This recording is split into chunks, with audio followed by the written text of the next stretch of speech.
कैसा संदेश भी दें कि नवयुवक अपने सनातन धर्म की तरफ आएँ?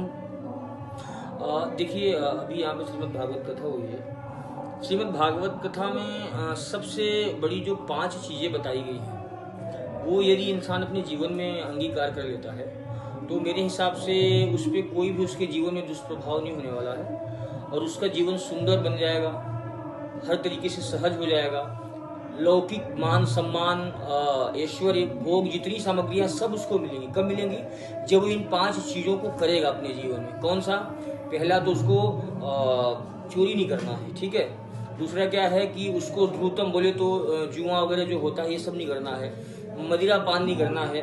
पर स्त्री पर पुरुष के साथ में जो व्यभिचार की आज बहुत सारी चीज़ें हो रही है हमारे समाज में, बॉयफ्रेंड गर्लफ्रेंड, ये सब कल्चर जो चल रहा है ये सब वेस्टर्न कल्चर है। हमारे वहाँ इन सब चीज़ों के लिए जगह नहीं है। हमारे वहाँ ये भारत देश है, इसको धर्मगुरु कहा जाता है। क्यों कहा जाता है? क्योंकि यहाँ पे एक से बढ़कर के एक संत हुए, सतियाँ हुई, जो आज हम उनकी संतानें हैं। तो हम लोगों को, मेरा ऐसा मानना है कि श्रीमद् भागवत यही संदेश देती है कि अपने आचरण को सुधारो। हमारा जो देश है ना, उसमें चरित्र की पूजा होती है। किसकी पूजा होती है? चरित्र की पूजा होती है। राम जी का सुंदर चरित्र था, कृष्ण जी का सुंदर चरित्र था, तो आज हम लोग उनकी पूजा करते हैं, उनका चरित्र गाते हैं। और सबसे खराब चीज़ क्या हुई आपको मालूम है? रावण का चरित्र खराब हो गया।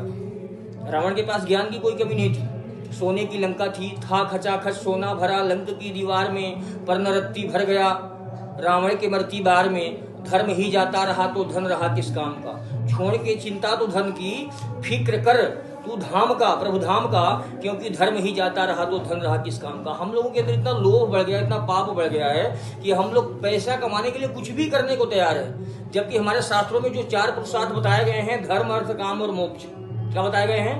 धर्म अर्थ काम और मोक्ष। उसके लिए सबसे पहले आता है धर्म। क्या आता है? धर्म। उसके बाद में आता है अर्थ। हम लोग सोचते हैं कि हम लोग पहले पैसा कमा ले उसके बाद में धर्म करेंगे। ऐसा पॉसिबल नहीं है। पता है गुरुजी किस तरह का आयोजन था? सनातन संस्कृति में जो है एक से एक विधाएं हैं, एक से एक कथाएं हैं। तो यहाँ का जो कल्चर है, प्रतिवर्ष जीण माता की स्थापना दिवस पे लोग सप्तदिवसीय श्रीमद् भागवत कथा का आयोजन करते हैं। उसी में आप देखे होंगे पिछले 7 दिनों से बड़ी भव्य और दिव्य कथा चल रही थी यहाँ पे। और उसकी पूर्णाहुति के उत्सव में अभी सुंदरकांड, जैसे आपने कहा सुंदरकांड नहीं, अभी 2 जीण माता का पाठ चल रहा है, जिसमें उनके पूरे जीवन की जो घटनाएं हुई हैं, जो चमत्कार हुए, उसके बारे में बताया जा रहा है। हो गए हैं और उसकी खुशी में ये भव्य आयोजन किया गया है। और कैसा प्रतीत हुआ आपको, कैसा लगा इन 7 दिनों में? श्रीमद् भागवत तो अद्भुत है ही सही। आपने रामलला का जिक्र किया, तो राघव जी के विराजमान होने की खुशी ना सिर्फ हिंदुस्तान में या पूरे विश्व में, बल्कि मैं तो ऐसा मानता हूँ कि पूरे ब्रह्मांड में जो है इस चीज़ का बड़ा ही सुंदर माहौल बना हुआ है। सारे देव गंधर्व सभी खुशियाँ मना रहे हैं। यहाँ पे श्रीमद् भागवत का एक अलग उद्देश्य था, वो रीजन नहीं था। आपने देखा होगा फ्लैक्स में राघव जी विराजमान हैं, तो खुशियाँ हम लोग मना रहे हैं। लेकिन यहाँ पे जो जीण माता ट्रस्ट है, जीण माता की स्थापना का जो प्रपोज है, उसको लेकर के यहाँ पे श्रीमद् भागवत का प्रतिवर्ष जो है वो होता, अनुष्ठान होता।